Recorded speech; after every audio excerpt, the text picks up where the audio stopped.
Pass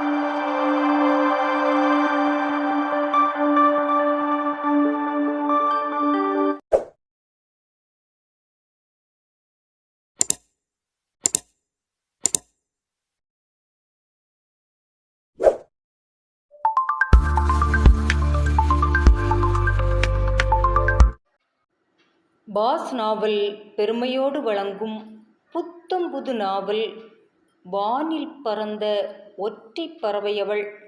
தினமும் ஒரு அத்தியாயம் வீதம் பதிவிடக்கூடிய இந்த நாவலில் இன்று நாம் கேட்க போகிறது நாவலோட 27வது அத்தியாயம். நாவலை முழுசாக கேளுங்க. நாவல் பற்றிய உங்களுடைய கருத்தை மறக்காமல் எனக்கு கமெண்டில் சொல்லுங்கள். பிடிச்சிருந்தா லைக் பண்ணுங்கள், தெரிஞ்சவங்களோட ஷேர் பண்ணுங்கள். வாங்க நாவலுக்குள்ளால போகலாம். இது வானில் பறந்த ஒற்றை பறவையவள் முழு நாவல், அத்தியாயம் 27. டாக்டருக்கு நன்றாக புரிந்தது. ஆக புஷ்பாவை பார்த்து கல்பனா ஒளியலை, இந்த கயவனை பார்த்து தான் ஓடி ஒளிஞ்சிருக்கா.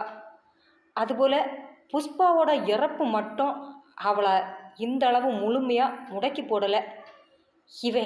இவன் மரணிச்சிட்டான் என்கிற செய்தியும் தான் அவளுடைய உடம்பை இந்த அளவு மாற்றம் பெற வச்சிருக்கு. அப்படின்னா கல்பனா இன்னைக்கும் இவனை உள்ளார்ந்தமாக நேசிக்கிறாளா? இவனை மறக்க முடியாமல் தான் இன்னொரு திருமணம் செய்ய வற்புறுத்திய பிறகும் சம்மதிக்கலையா? இவன் சொல்கிறத கேட்டால் நிஜம் போல தான் தோணுது. இல்லைன்னா இவன் உயிர் விட்டா அவளுக்கு என்ன? இவனுக்காக அவள் ஏன் தன்னையே தொலைக்க வேண்டும்? இப்படி 1000 கேள்வி அவருள் எழுந்தாலும் இவன் சொல்வது போல இவனை ஏற்றுக்கொள்வாளா என்பதில் நிறையவே சந்தேகம் இருந்தது.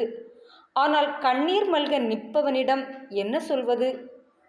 யோசித்து கொண்டிருப்பவரின் முகத்தை பார்த்தவன், முடியாதுன்னு மட்டும் சொல்லிடாதுங்க டாக்டர்.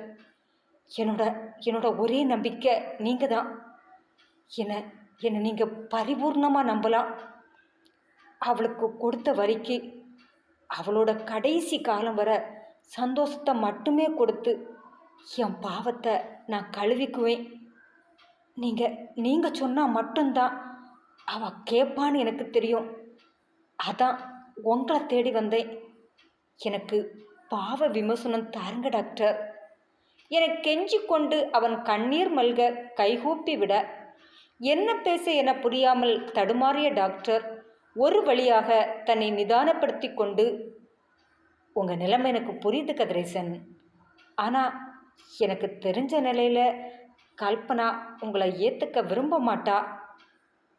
விரும்பலைனாலும் பரவாயில்ல டாக்டர்.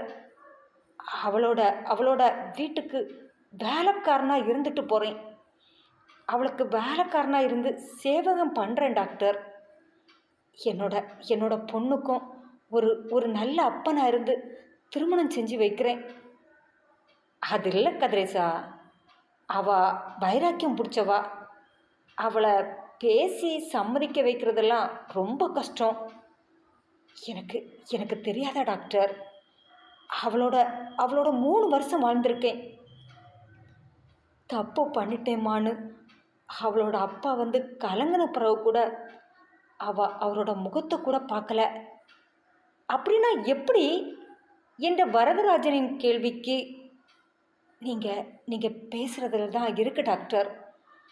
காவியாவோட மேரேஜ் முடிஞ்சு போயிடுச்சுன்னா கல்பனாவோட நிலைமை மோசம்தானே. அந்த சூழலுக்கு என்ன பயன்படுத்திக்க சொல்லுங்க டாக்டர். அது போதும். அது வந்து அவரை சொல்ல விடாமல் இடைமறித்தவன், என் மேலே வெறுப்பு எவ்வளோ இருக்குதோ அதே அளவு அன்பும் இருக்குன்னு புரிய வச்ச பிறகு உங்களுக்கு ஏன் டாக்டர் தயக்கம்? இந்த உலகத்தில் ஒரு ஆணோட பேச்சை கல்பனை தட்டாமல் கேட்குறான்னா அது உங்களோட பேச்சை மட்டும்தான். இதை 2 நாளுக்கு முன்னால் தான் நான் தெரிஞ்சுக்கிட்டேன். அதான் டாக்டர் உங்களை தேடி வந்தேன். என்னை கைவிட்டுடாதுங்க டாக்டர் என வரதராஜன் எதிர்பாராத நேரம் அவர் காலில் விழுந்துவிட பதறிப்போய் எழுந்தார் டாக்டர். அதே நேரம் மகள் தனக்காக ஆசை ஆசையாக வைத்த கடல் மீனை ரசித்து ருசித்து சாப்பிட்டு கொண்டிருந்தாள் கல்பனா. காவ்யா ஊட்டிவிட்டு கொண்டே இருந்தாள். மகள் முன் கல்பனா எந்த வலியையும் காட்டுவதில்லை. அதனால் நார்மலாக இருப்பது போல் நடித்தாலும் தாயின் மனவலி தெரிந்து அவளும் எதை பற்றியும் இப்போதெல்லாம் பேசுவதில்லை. காவ்யாவும் தாயோடு இருக்கும் வரை சிரித்து கொண்டு தாய் சென்றதும் அப்படியே சுருங்கி போன முகத்தோடு அறையை நோக்கி நடந்தாள். இருவருக்குள்ளும் வலி இருந்தது. அதை வெளிக்காட்டி மற்றவரை வருத்தப்பட வைக்க இருவருமே விரும்பவில்லை. சேர்ந்திருக்கும் போது போலியாக சிரிப்பதும் அவரவர் அறைக்குள் சென்ற பின் சோகமே உரித்தானவர் போல முடங்கிக் கொள்பவராகவும் தான் இருவரும் இருந்தனர். அப்படியே இன்றும் தாய் அவர்கள் அறைக்குள் சென்றதுமே காவ்யாவின் முகம் இருளடைய ஆரம்பித்தது. மனதிலோ கதிரோடு நடந்த வாக்குவாதமே இருந்தது. கூடவே கதிர் எவ்வளவு வலியோடு போனார் என்ற மனக்கசப்பும் மேலெழுந்து வந்தது. நேற்று காலையில் கோபம் கொண்டு போனது. அதன்பின் இதுவரை அவனிடமிருந்து ஃபோனும் வரவில்லை, இவளும் அடிக்கவில்லை. ஆனால் மனது மட்டும் எரிமலையாக கொதித்து கொண்டிருந்தது. அவசரமாக தன் அறைக்கு வந்தவள் குளித்து துணி மாற்றி ஹாஸ்பிட்டலுக்கு செல்லும் நோக்கோடு வெளிவந்தபோது வாசலில் காலிங் பெல் சத்தம் கேட்டது. யாரா இருக்கும்? ஒரு நொடி யோசித்தவள் கையில் கைகடிகாரத்தை கட்டியவாறு தாயின் அறைக்குள் எட்டி பார்த்தாள். கல்பனா கட்டிலில் சுருண்டிருந்தாள். யோசனையோடு தான் வாசலுக்கு வந்து கதவை திறந்தாள். உண்மையில் ஆச்சரியத்தில் அவள் விழிகள் விரிந்துவிட்டன. நீங்க நீங்க எப்படி?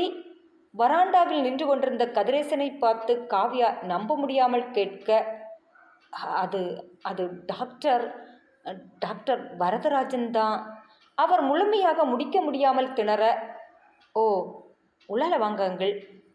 அம்மாவை பார்க்க வந்திருக்கீங்களா? எனக்கு ஹாஸ்பிட்டலுக்கு நேரம் ஆயிடுச்சு.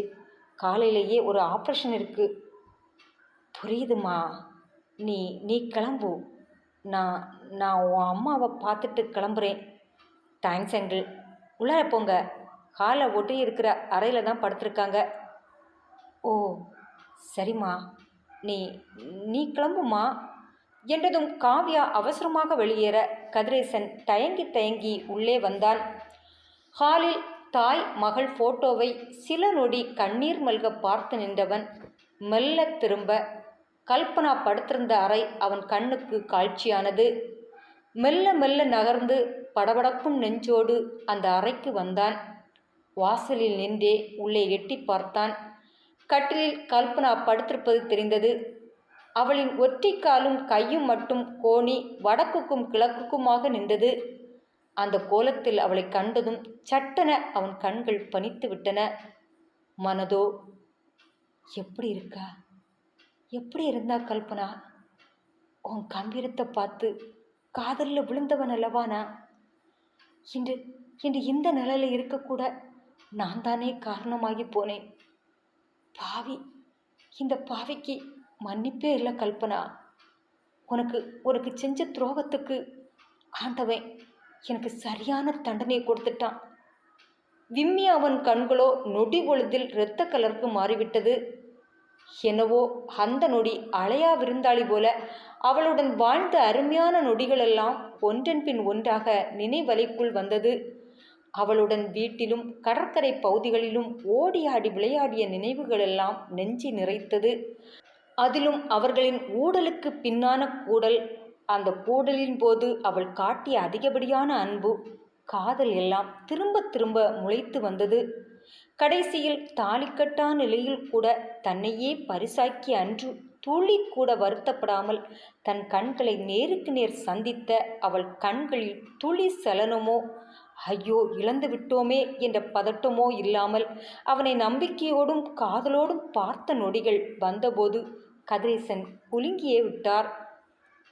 எவ்வளவு எவ்வளவு நம்பிக்கையோட என்னோட வாழ்ந்தா!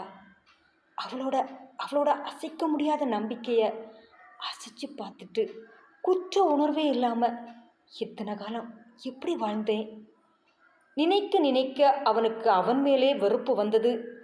ஆசையாக தான் வாங்கி கொடுத்த சாரியை கட்டிக்கொண்டு வெட்கமும் நாணமும் ஒரு சேர பூத்து நிற்க தன் முன்னால் வந்து நின்ற நொடி வந்தபோது இப்போது கட்டிலின் கோலமே கெட்டு படுத்திருக்கும் கல்பனா தெரிய அவரால் தாங்க முடியவில்லை. வாய்விட்டு கதறிவிடக் கூடாதே என்று தன் இரு கையாலும் வாயை பொத்திக் கொண்டார். ஆனாலும் பழமை அவர் கண்ணை விட்டு மறையவில்லை. தன் கணவர் பசியால் படுத்துவிடக்கூடாதே என்று உடல்நிலை குறைவின் போது கூட அவனுக்காக சமைச்சி பரிமாறிய நொடிகள், தனக்கு உடல்நிலை சரியில்லாமல் போனபோது தனக்குள் வைத்து பார்த்து கொண்ட நொடிகள் எல்லாம் வந்தது. ஒவ்வொரு நிகழ்வும் நெஞ்சில் படர படர அனலில் விழுந்த புழு போல துடித்தார். அவள் தனியாளாய் நின்றதால் தானே தன்னுடைய தேவை முடிந்ததும் கலற்றி விட்டு வந்துவிட்டேன். உடன் மட்டும் உறவுகள் இருந்திருந்தால் துளி பயமாவது இருந்திருக்குமோ? எல்லா உறவையும் வெறுத்த அவள் தன் உறவை மட்டும் தானே உயிராக நேசித்தாள். அவளுக்கு துரோகம் செய்ய என்னால் எப்படி முடிந்தது? எல்லா நிகழ்வுகளும் ஒன்றன் பின் ஒன்றாக வரிசை கட்டி வந்து கதிரேசனை தாக்க, அவளுடன் வாழ்ந்த இன்ப நிகழ்வுகள் அத்தனையும் மனதை வடித்து கொண்டு வெளிவந்து அவனை பார்த்து சிரித்தது. அந்த சிரிப்பின் தாக்கத்தை பொறுத்து கொள்ள முடியாமல் கதிரேசன் ஓடி சென்று அவள் காலில் விழுந்து கதறி துடித்தான். தன் கால் மாட்டில் ஏதோ ஒலி கேட்க மாத்திரையின் மயக்கத்தில் இருந்த கல்பனா விழித்து கொண்டாள். சட்டென எழுந்தவள் தன் பாதத்தின் அருகில் கதிரேசன் குலுங்கி குலுங்கி அழக்கண்டதும் திடுக்கிட்டாள். பரபரப்போடு கதிரேசனின் கை தன் கால் பக்கத்தில் இருக்க கண்டதும் அவசரமாக உள் இழுத்து கொண்டாள். இவனா? இவன் இவன் எப்படி? எண்ணமே அவள் உள்ளத்தை கூசச் செய்ய, அவன் விரல் நுனி கூட தன்மேல் பட்டுவிடக்கூடாது என ரொம்ப சிரமப்பட்டே தன்னை நீக்கி கொண்டாள். அந்த நொடி கதிரேசனை யாரோ செருப்பால் 1000 முறை அடிப்பது போல இருந்தது. ஒரே நொடி அவனை பார்த்த அவள் கண்கள் அதன் பின் அவன் பக்கம் திரும்பவே இல்லை. இதைவிட யாராலும் அவனுக்கு பெரிய தண்டனையை கொடுத்து விட முடியாது. அவளின் செயல் அவனை கூனி குறுக வைத்தது. அவள் முன் தன் இரு கையையும் கூப்பி கும்பிட்டவன், என்ன மன்னிச்சிடு கல்பனா, என்னை மன்னிச்சிடு. மன்னிப்பு கேட்குற தகுதி கூட எனக்கு இல்லைன்னு எனக்கு நல்லா தெரியும். அந்த அளவு நான் தரக்கெட்டு நடந்திருக்கேன். என்னை நம்புன உன்னோட வாழ்க்கையை சீர்கெடுத்திருக்கேன். என்னை மன்னிச்சிட்டு கல்பனா.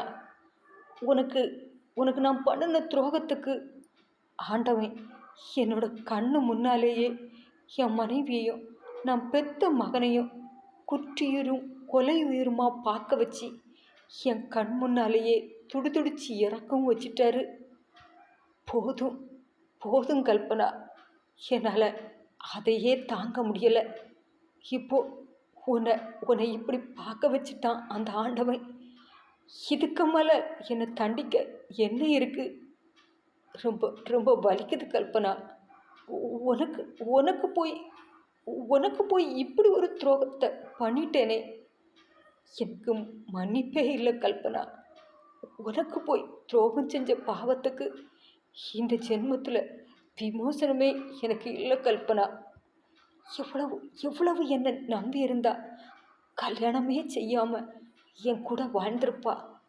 உன் நம்பிக்கையை சுக்கு நூறாக உடைச்சிட்டேனே. பாவி கல்பனா, நான் பாவி. என்னை மன்னிச்சிடு கல்பனா, என்னை மன்னிச்சிடு. சொல்லிவிட்டு கதறி அழுதான் கதிரேசன். அவன் முகத்தில் அரைந்து கொண்டு அவ்வளவு கதறியும் மணிக்கணக்கில் மன்னிப்பு கேட்டும் கல்பனாவில் எந்த அசைவும் இல்லை. ஒற்றை வார்த்தையோ முகத்தில் ஒரு உணர்வோ அவளில் இல்லை. கல்லாக அமர்ந்திருந்தாள். அவள் மன வைராக்கியமே இச்சூழலில் கூட ஒரு துளி கண்ணீரை சிந்த விடாமல் அவளை தாங்கி நின்றது. எனக்கும் உனக்கும் பிறந்த குழந்தைய போய் எவன் கூட பெத்தான்னு நான் கூசாம கேட்டு உன்னை கஷ்டப்படுத்தினேனே.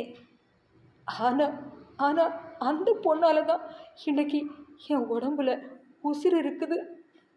எனக்கு என்ன தகுதி இருக்கு உன்னை பற்றி பேச? உன் கூட வாழ்ந்துட்டு கூச்சமே இல்லாமல் வேற பொண்ணை கல்யாணம் பண்ணி நான் வாழ்ந்துட்டு உன்னை அசிங்கப்படுத்தி பேசிட்டேனே. என்னை மன்னிச்சிடு கல்பனா, என்னை மன்னிச்சிடுமா. ஐயோ, என்னால் தாங்க முடியலையே. இந்த இந்த நிலைமையிலையா நான் நான் என் கல்பனாவை பார்க்கணும்? இதுக்காகவா என்னை இவ்வளவு தூரம் கூட்டிகிட்டு வந்தீங்க? ஆண்டவா, இப்படி அவளை பார்க்குறத விட என் உசுரை எடுத்துருக்கலாமே. இப்படி பார்க்கவா பல நாளாக உங்ககிட்ட கெஞ்சி கேட்டேன். தாங்க முடியா துயரம் கொண்டவன் போல கதிரேசன் குலுங்க, அவனின் எந்த மொழியும் அவளை எந்த விதத்திலும் பாதிக்கவில்லை என்பது போல் தன் முகத்தில் எந்த உணர்வும் காட்டாமல் அமர்ந்திருந்தாள் கல்பனா. எந்த ஒரு பதிலோ, ஒரு சொட்டு கண்ணீரோ அல்லது முகத்தில் சிறு நெகிழ்ச்சியோ வலியோ இல்லை. நெற்றியில் ஒரு சுருக்கம் கூட அவளிடம் இல்லை. வந்த நேரம் அவளிடமிருந்த அதே வெறித்த பார்வை அது அப்படியே இப்போதும் இருந்தது. அதுவே அவனின் அழுகையோ கெஞ்சலோ துளியளவு கூட அவளில் பாதிப்பை ஏற்படுத்தவில்லை என்பதை காட்ட அவளை இயலாமையோடு பார்த்தான். கண்ணில் தாரை தாரையாய் கண்ணீர். தாங்க முடியா பாரத்தை சுமப்பவன் போல அவளை ஏக்கமாக பார்த்தான். ஆனால் அவளின் முகத்தில் எந்தவிதமான மாற்றமும் நிகழவில்லை. அவளின் நிராகரிப்பு அவனுள் சாட்டை அடியாய் விழ சொல்ல முடியாத வலியை அனுபவித்தான் கதிரேசன். இதைவிட அவனுக்கு பெரிய தண்டனையை யாராலும் கொடுத்துவிட முடியாது என்பது போல இருந்தது அவளின் செயல்பாடு. அவளின் நிராகரிப்போ, இப்படி ஒருவன் முன்னால் நின்று கொண்டு கதறுகிறான் என்ற பரிதவிப்போ பச்சாதாபமோ இல்லாத ஒரு நிராகரிப்போ, அவனை அசுத்த நிறைந்த சாக்கடைக்குள் தள்ளிவிட்டு அந்த நாட்டத்தை குளித்தவன் போல அவள் முன் கோணி குறுகி நிற்க வைத்தது. கடைசியில் தாங்க மாட்டாமல், கல்பனா என மெல்லிய குரலில் அழைத்தவன் தன் அழைப்புக்கு பின்பும் எந்த விதமான மாற்றமும் இன்றி அவள் இருக்க கண்டதும் அவள் முகத்திற்கு நேர் நிற்க கூச்சப்பட்டு எழுந்தான். ஒரு நிமிடம் அப்படியே நின்று அவளை ஆழமாக பார்த்தான். புரிந்துவிட்டது. இதற்கு மேல் என்ன பேசினாலும் பலனில்லை என்பது அவனுக்கு புரிந்துவிட்டது. அவனை மன்னிக்க இல்லை, மனிதனாக நினைக்கக்கூட அவள் தயாராக இல்லை என்பது அவனுக்கு புரிந்துவிட்டது. வலியோடு திரும்பி வாசலை நோக்கி நடந்தான். அவன் நடையில் அதிகப்படியான தளர்வு இருந்தது. வாசலை சென்றடையும் முன் ஏதோ உந்தப்பட்டவன் போல திரும்பி பார்த்த கதிரேசன் அவள் முகத்தில் இப்போது கூட தெரிந்த அருவருப்பை கண்டதும் உடைந்து போனான். அழுகை முட்டிக்கொண்டு வந்தது. மறுபடியும் ஓடி அவள் அருகில் வந்தான். கண்கள் இரண்டும் குளம் கட்டி நின்றது. முகத்தில் அப்படி ஒரு சோகம். பார்வை கல்பனாவின் கண்களில் நின்றிருக்க அவன் துடித்த உதடோ, இந்த பாவிய மன்னிக்க மாட்டியா கல்பனா? ஒரே ஒரு முறை மன்னிச்சிட்டேன்னு சொல்ல மாட்டியா கல்பனா? ப்ளீஸ் கல்பனா, இந்த பாவியை மன்னிச்சிடு கல்பனா. என்னால் தாங்க முடியலை. இந்த பாவம் என்னை நிம்மதியாக இருக்க விடலை. என்னால் தான் என் வீட்டில் 2 உசுறு அநியாயமாக போச்சேன்னு ஒரு குற்ற உணர்வு என்னை பாடா படுத்துது கல்பனா. மனசு இறங்கி என்கிட்ட பேசிடேன். ஒரே ஒரு முறை பேசிடேன். நான் மன்னிச்சிட்டேன்னு ஒரே ஒரு முறை சொல்லிடேன். அதற்கு பிறகு எதுக்காகவும் உன்னை நான் வற்புறுத்த மாட்டேன். ப்ளீஸ் கல்பனா. அவன் இவ்வளவு கெஞ்சியும் கல்பனாவில் எந்த மாற்றமும் இல்லை.